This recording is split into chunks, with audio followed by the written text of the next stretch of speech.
Deep in the northern forest, far beyond the last town, stood a small wooden cabin surrounded by endless trees, mist, and silence. The place was wild and peaceful at the same time. Birds sang in the morning, and the wind carried the smell of pine. The nights were darker than ink, with only stars to break the sky. He had built that cabin with his own hands years ago. Every nail, every wall, every piece of furniture was his work. He had learned to live off the land, hunting only when he needed, growing vegetables, collecting rainwater, and making tools from scrap metal. To him, the forest was not lonely. It was freedom. Ethan was once a soldier. He had seen what war did to people, how it turned hope into dust and homes into smoke. He had lost everything that tied him to the cities and the noise of the world. So one day he walked away and never came back. The forest became his new world, and silence became his only friend. But even peace has its shadows. In his second year of isolation, strange things began to happen. At first they were small. His traps for rabbits and fish would be empty but not destroyed.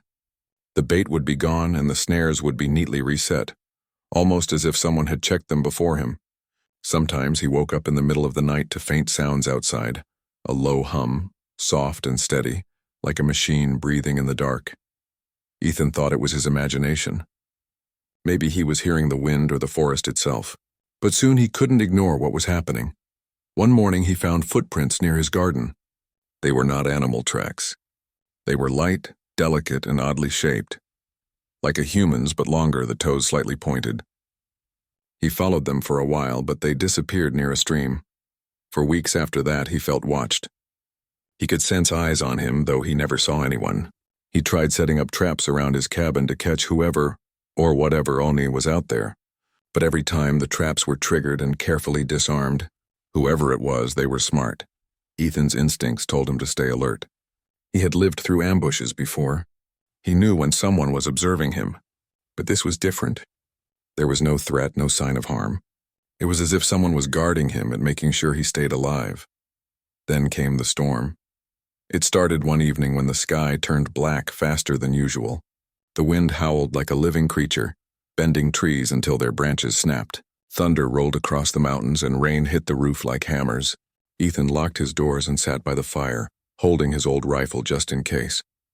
Suddenly he heard a sharp crack outside, louder than thunder.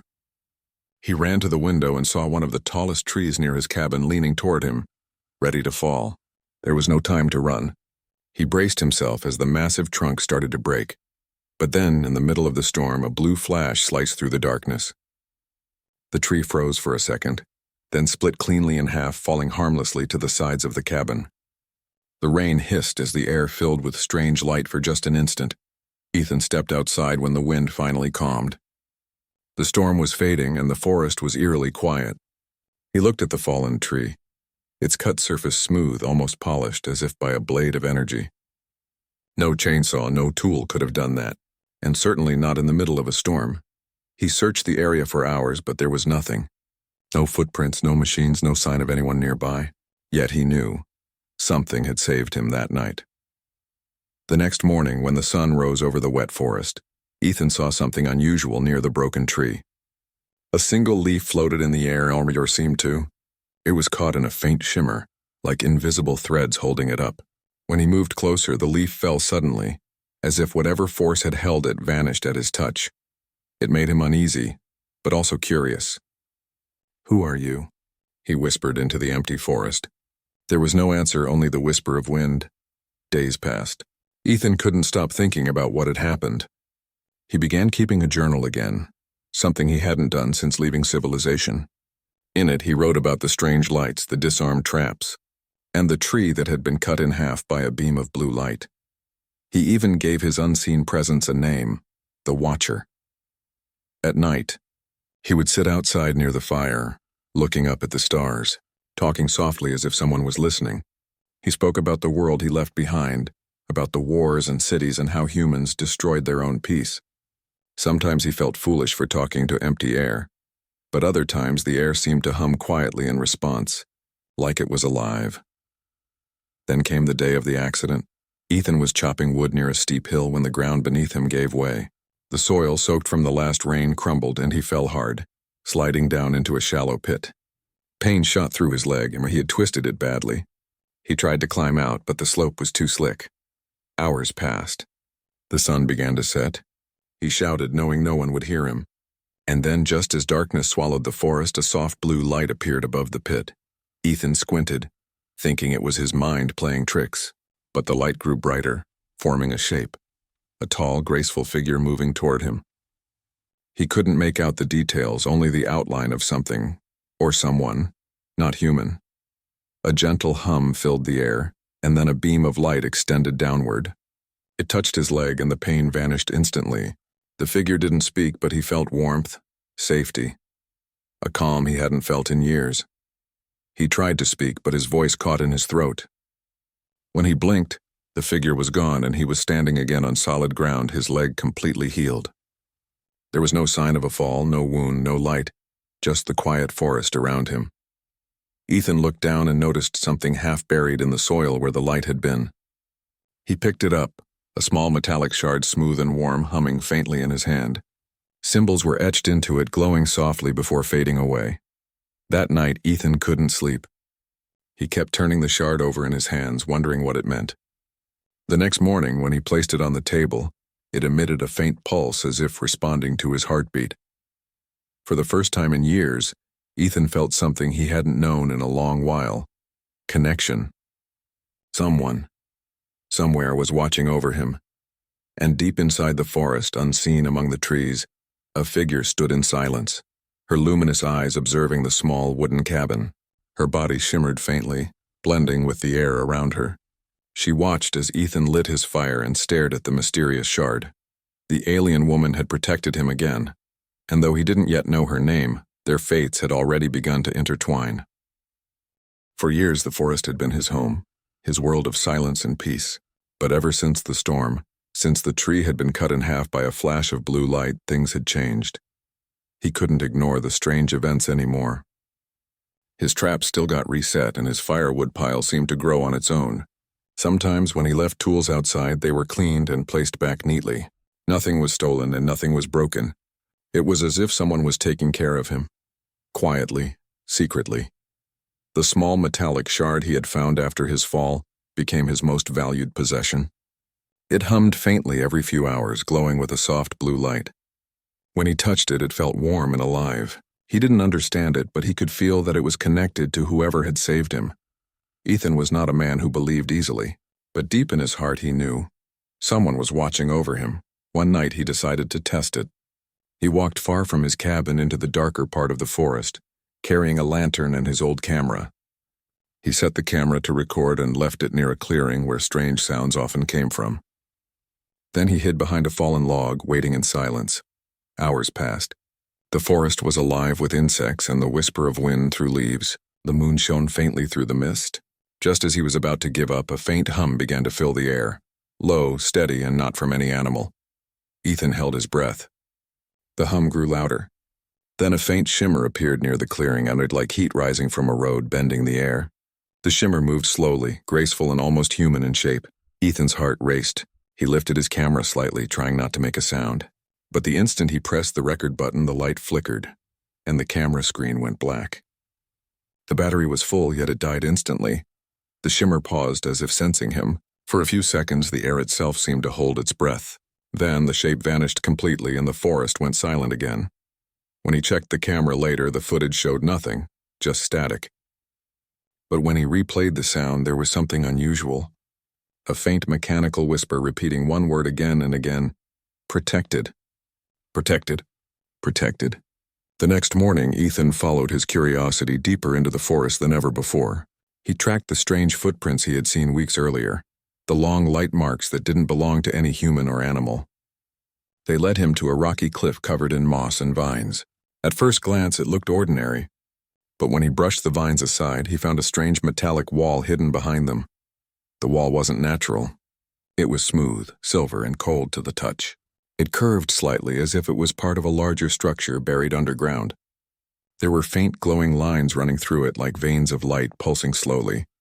Ethan felt a chill run down his spine. He placed his hand against it and instantly, the small metallic shard in his pocket began to hum. The light on the wall brightened for a second, then went dark again. He stepped back, heart pounding. "So this is where you come from," he whispered. "You're not from here, are you?" That night something woke him. It wasn't a sound, and it was a feeling. The same warmth he felt when the light had saved him. He opened his eyes and saw a faint glow outside his cabin window. He grabbed his jacket and stepped outside. The forest was quiet except for the faint hum again. And there, standing near the stream, was the figure from his memories. She was tall and slender, her body surrounded by a soft blue light. Her face was half hidden by the glow, but Ethan could tell she looked almost human, only her eyes were larger, shining with calm intelligence. Her hair, if it could be called that, floated lightly around her shoulders like threads of light. For a long moment neither moved. The air between them felt alive. "You're real," Ethan whispered, his voice barely audible. "You saved me." The figure tilted her head as if studying him. Then a soft echoing voice filled the air, not from her mouth but directly into his mind. "You are safe here." Ethan froze. The voice was gentle, almost musical. "Who are you?" he asked quietly. The figure didn't answer right away. Her form flickered slightly like a reflection in water. "I cannot stay long," the voice said. "They are watching." "Who's watching?" Ethan asked quickly. The light around her dimmed a little. She raised her hand slowly and pointed toward the night sky. Stars glittered above, endless and cold. Ethan understood then that she wasn't talking about people on Earth. Before he could ask more, the glow around her pulsed once and she vanished into thin air, leaving behind a faint circle of blue light on the ground. Ethan stood there for a long time, the cold air biting at his skin. He knew this was no dream. The alien woman, his mysterious protector, was real. In the days that followed, he could barely focus on anything else. He studied the metallic shard again. It now glowed whenever he stood near the spot where he had seen her. He tried speaking out loud to her, asking questions, but there was no response. Still, he could sense her presence, like a quiet guardian in the shadows. Then, one afternoon, danger returned to the forest. Ethan was chopping wood when he heard a distant howl, deep and close. He turned and saw movement in the trees. A pack of wolves was circling his cabin. They were lean and hungry, their eyes reflecting the firelight. He grabbed his rifle and fired once into the air to scare them, but the wolves didn't move. They crept closer, growling low. Ethan backed toward his cabin, heart pounding. And then, the blue light appeared again. The same hum filled the air, stronger this time. The wolves froze, whining softly. The light grew brighter and a tall figure stepped between Ethan and the animals. The air shimmered with energy. The wolves turned and ran, disappearing into the trees as if terrified. The figure turned to Ethan, her eyes calm and full of quiet strength. "Why are you helping me?" he asked softly. For the first time she spoke aloud. Her voice was smooth, quiet, and strange, like someone learning a new language. "You are important," she said slowly. "I protect what must live." "Important?" "I'm just one man," Ethan said. The woman looked at him with an expression he couldn't fully read. Then, before he could say another word, she held out her hand. The small metallic shard in his pocket floated out on its own, glowing between them. A faint symbol appeared in the air, circles within circles, moving gently. "Signal is near," she whispered. "They come for me." "For this, who's coming?" Ethan asked again, but the light around her was already fading. Before she disappeared completely, she looked at him one last time and said, "Do not fear me, human. You are watched because you are good." Then she was gone.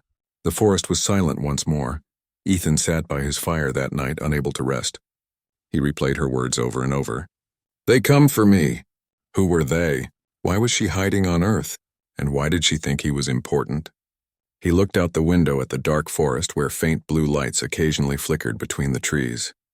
For the first time in years, Ethan felt a strange mix of fear and comfort. He was no longer alone. But now he knew that whatever lived in those woods wasn't just watching. It was protecting him from something far greater than he understood. And somewhere above, hidden among the stars, forces far beyond his world had begun to move.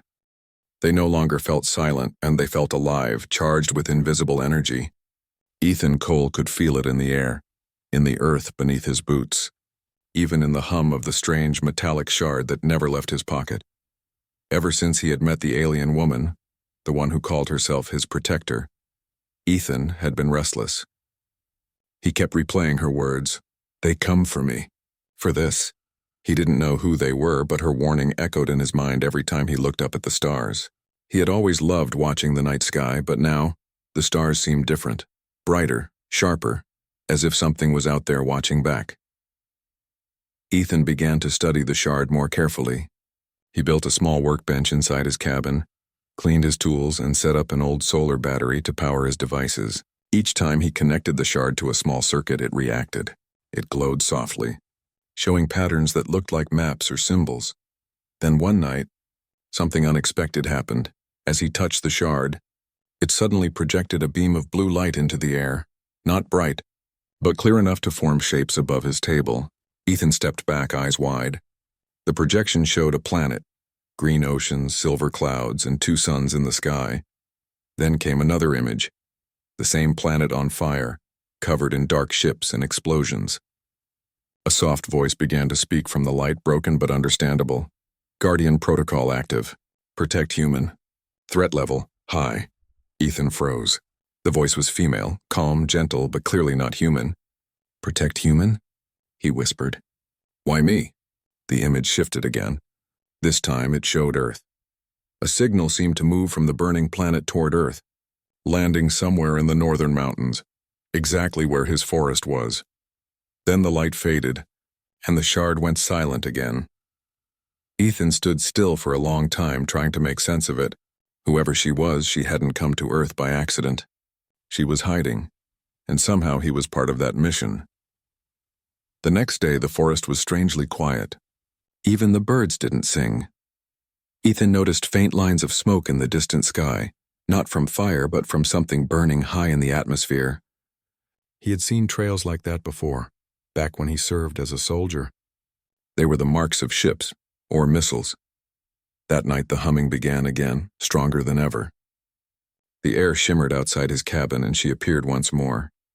The alien woman stepped out of the mist, her faint blue light reflecting off the wet leaves. This time she looked tired, her glow weaker, her movement slower. Ethan rose to his feet immediately. You're hurt, he said, seeing faint cracks of light across her shoulder like broken glass. It is nothing, she replied softly, though her voice wavered. The patrols are near. They search for me. Your people? Ethan asked. She hesitated. Not my people, she said at last. Not anymore. She moved closer, her eyes reflecting both sadness and strength. I was sent to observe this world, to study human behavior, but I saw what I was not supposed to see. What did you see? Ethan asked quietly. I saw kindness, she said, her voice soft. I saw people give food to strangers even when they were hungry. I saw a man stay behind in battle to protect his friends. I saw humans who could love even when surrounded by pain. Her gaze shifted toward the sky. My commanders feared that emotion. They wanted to erase what I had learned. I refused. Now they hunt me. Ethan took a step closer. You risked everything for us? Her light flickered faintly. You have something my world lost long ago, she said. You fight for life even when it seems hopeless. That is why I chose to protect you. You remind me of what we once were. Ethan didn't know what to say. The idea that an alien, a being from another world, believed in humanity more than humans themselves. It made his chest tighten with emotion. Before he could respond, the ground trembled. A low rumbling sound echoed through the forest, and the night sky lit up with distant flashes. Ethan and the woman both turned toward the horizon. What is that? He asked, her expression darkened. They found me. Ethan could see faint lights moving in the sky, small, fast, and too precise to be meteors. Those are ships, aren't they? She nodded. They are drones, scouts. They will search this area soon. Ethan thought quickly. We can hide in the caves by the ridge, he said. They're deep and hard to scan. She looked at him with surprise. You would help me? Ethan gave a short laugh. You've saved my life more times than I can count. I'm not leaving you to face them alone. For the first time she smiled, faintly but real. Then we go together, she said. They packed quickly. Ethan grabbed supplies, tools, and his rifle, though he knew it wouldn't be much against alien machines. The woman, who he now called Lyra, moved silently beside him, her glowing form guiding their path through the trees. As they reached the ridge, the first of the drones passed overhead. They were dark angular shapes gliding soundlessly with red scanning beams sweeping across the ground. Ethan pressed himself against the rocks, holding his breath. Lyra placed a hand on his shoulder and instantly a faint energy field surrounded them. The drone's red beam passed right over them, but didn't react. When the drone left, Ethan exhaled shakily. "You can make us invisible?" he whispered. "Not for long," she said. "It drains my core." They hurried into the cave where the air was cool and the light dim. Inside, Lyra collapsed against the wall, her glow fading even more. "Rest," Ethan said quickly. "You've done enough." "I cannot," she replied. "If they find me, they will destroy this place." Ethan knelt beside her. "Then tell me what I can do. I may not have your power, but I can fight." Lyra looked at him for a long moment, then handed him the shard.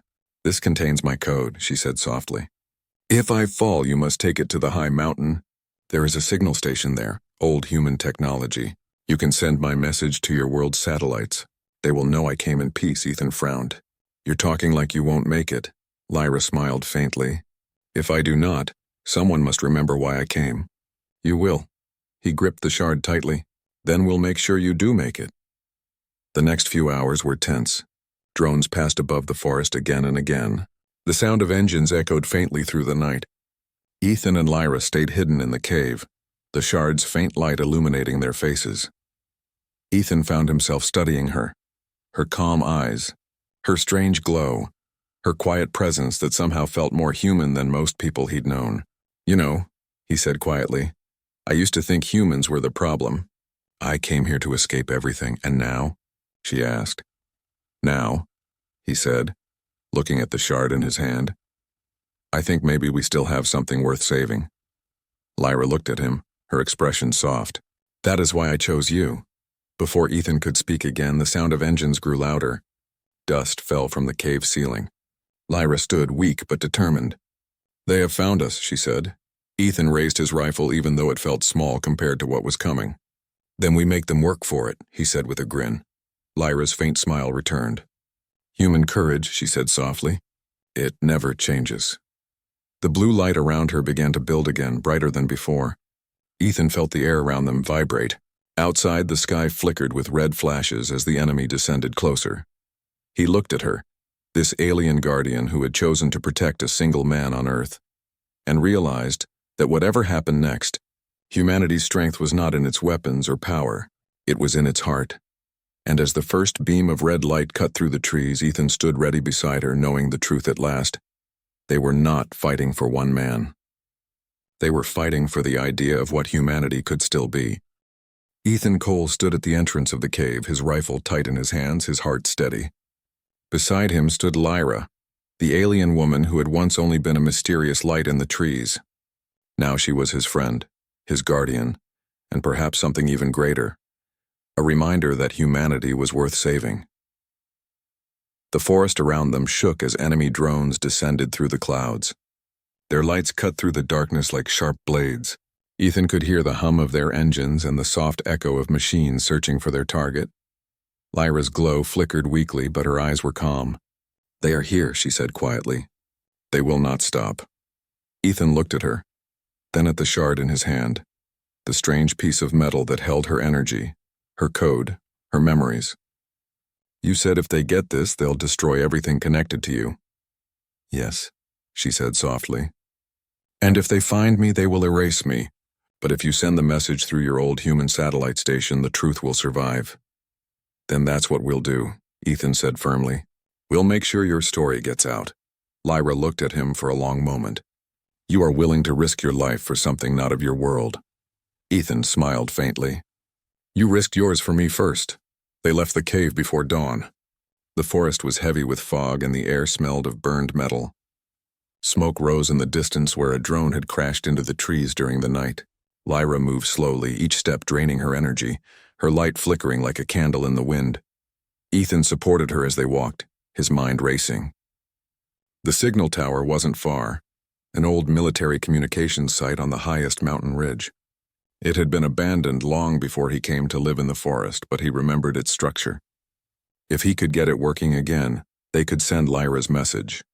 As they climbed higher, Ethan could see flashes of red light far behind them. The enemy ships were scanning the forest from above. They're tracking us, he said. We have to move faster. Lyra nodded. They can sense my energy. I can mask it for a short time, but not for long. Her hand glowed faintly, and the air around them shimmered. For a moment the humming sound faded and the forest grew silent again. They kept moving uphill through the cold morning air, their breath visible in the mist. Hours later they reached the edge of the ridge. From there Ethan could see the old tower standing tall and broken against the gray sky. The metal structure was rusted but still standing. Its antennas pointed toward the clouds like the bones of a forgotten giant. We made it, Ethan said, helping Lyra to sit near the base of the tower. She looked weak now, her light dim and her skin almost transparent. He set down his bag and began working quickly. The old control box was covered in dust and moss, but the circuits were still there. Ethan used his tools to reconnect the wires, his hands shaking from exhaustion. Come on, he muttered. Just one last job. Lyra watched him with quiet admiration. You remind me of my people before the wars, she said, when they still built things to help others. Ethan smiled faintly. Humans still do that. We just forget sometimes. When the last wire sparked, a faint green light blinked on the old panel. The tower hummed softly. Ethan laughed with relief. It's alive. He turned to Lyra. How do I send your message? Lyra handed him the shard. Place it inside the core. It will use the signal to transmit my data into your satellites. Then it will reach the higher networks. Your scientists, your explorers, maybe even your leaders. They will know I came in peace. Ethan took the shard carefully. And what about you? Lyra looked down. If I send the full signal, my energy will be gone. I will not stay here anymore, Ethan froze. You mean, you'll die? I will return to the stars in another way, she said softly. It is my purpose, he shook his head. No, we'll find another way. We'll hide you. There has to be... Before he could finish, the sky roared. A massive ship broke through the clouds, its dark shape covering the sun. Red lights scanned the ridge like angry eyes. The drones were coming, dozens of them. The ground trembled as they drew closer. Lyra stood slowly, her light flaring bright again despite her weakness. It is too late to run, she said. They are here. Ethan lifted his rifle. Then we fight. The first drones reached the clearing. Their red eyes glowed as beams of energy cut through trees and rocks. Ethan fired, hitting one of them in a weak spot. It spun out of control and crashed into the ground, exploding in a shower of sparks. Lyra raised her hand and a wave of blue energy burst from her palm, striking two drones in midair. They shattered like glass, falling in pieces to the ground. But every time she used her power, her glow dimmed further. More drones arrived, circling them like predators. Ethan ducked behind a fallen log, firing again and again, his aim steady and precise. He knew his bullets were small compared to their technology, but he didn't stop. He fought not to win, but to protect her long enough to finish her mission. Ethan, Lyra called out. The signal, and send it now. He turned toward the control box. The drones fired again, and a beam struck the tower's base, shaking the ground. Ethan ran to the panel, inserting the shard into the core slot. The light on the tower flared bright green. Transmission ready, the machine said in a cold, mechanical voice. Ethan looked back at Lyra. Now what? Lyra smiled faintly. Now, hope. She raised both hands, summoning the last of her energy. Her entire body glowed like a small sun, blue light spreading across the ridge. The drones tried to fire, but their beams bent away, scattered by the energy wave. Ethan shielded his eyes as the light surrounded everything. The old tower shuddered and came alive, its antennas glowing as the message transmitted into the sky. A pulse of blue shot upward, vanishing into the clouds. The drones exploded one by one, unable to handle the surge. The massive ship above them flickered, its red lights dying out. Then it turned and fled into the upper atmosphere, disappearing among the stars. When the light faded, the forest was quiet again. Smoke drifted gently through the trees. The sky was clear and calm, as if nothing had happened. Ethan turned to look for Lyra, but she was kneeling on the ground, her glow fading. He rushed to her side. Lyra, stay with me. She looked up at him, her expression peaceful. It is done, she said softly. The message is free. They cannot erase it now. You can rest, Ethan said, holding her hand gently. You're safe, Lyra smiled weakly. Because of you. You showed me that humanity still remembers how to fight for what is right. Her light flickered one last time. Do not forget, Ethan, you are never alone. and then she was gone. Her body turned into thousands of tiny blue sparks that floated into the air, rising slowly until they vanished into the morning light.